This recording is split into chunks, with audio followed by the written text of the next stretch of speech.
হৃদয় সেখানে।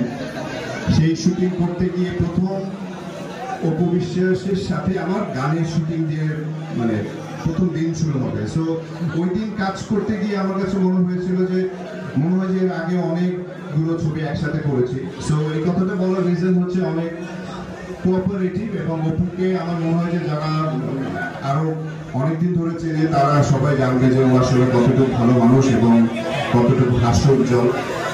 সো আমি রিপন এবং অপু বিশ্বাস আসতে আমাদের সাথে আরো একজন ছিল আমাদের কাদ্রি। তো কাদ্রিকে খুঁজে পাওয়া যাচ্ছে না। কোনো সহৃদয় ব্যক্তি যদি কাদ্রির খোঁজ পেয়ে থাকেন প্লিজ আমাদেরকে এই ঠিকানায় যোগাযোগ করবেন। ঠিকানা হচ্ছে পাইলট হাই স্কুল মাঠে।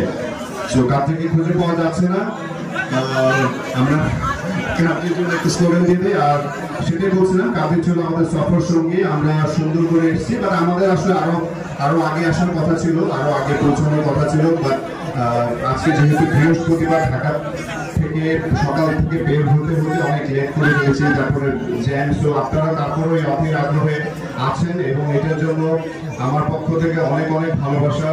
এবং অলওয়েজ একটা কথা বলি, আমার কাছে মনে হয় যে রিপন যে জিনিসগুলো করছে, রিপনের কাছে এবং এখানে যারা বড় ভাইরা আছেন সবার কাছে একটা রিকোয়েস্ট করবো, সেটা হচ্ছে আমাদের এখানে চাইবো যে একদম খুবসা যে পয়েন্টে আছে সেই পয়েন্টে যেন অবশ্যই একটা সিনেপ্লেক্স করা হয়, স্টার সিনেপ্লেক্স বা সিনেপ্লেক্স মাল্টিপ্লেক্স, যেখানে এসে মানুষ সুন্দর করে ছবি দেখতে পারবে।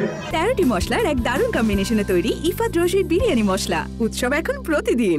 এবং এই যে স্কুল মাঠের মধ্যে যারা এভাবে করে বসে সুন্দর পরিচ্ছন্নভাবে প্রোগ্রাম দেখছে, আমার মনে হয় যে তাদের যদি সিনেমার হল করে দেওয়া হয় তাহলে আরো সুন্দরভাবে দেখবে। রিপন, আমি তোমার কাছে এই মানে এটা করছি যে অবশ্যই খুবসাবাসীকে যেন একটা সিনেপ্লেক্স মানে একদম পুরো অত্যাধুনিক একটা সিনেমা হল করে দেওয়া হয় একদম মেইন পয়েন্টে।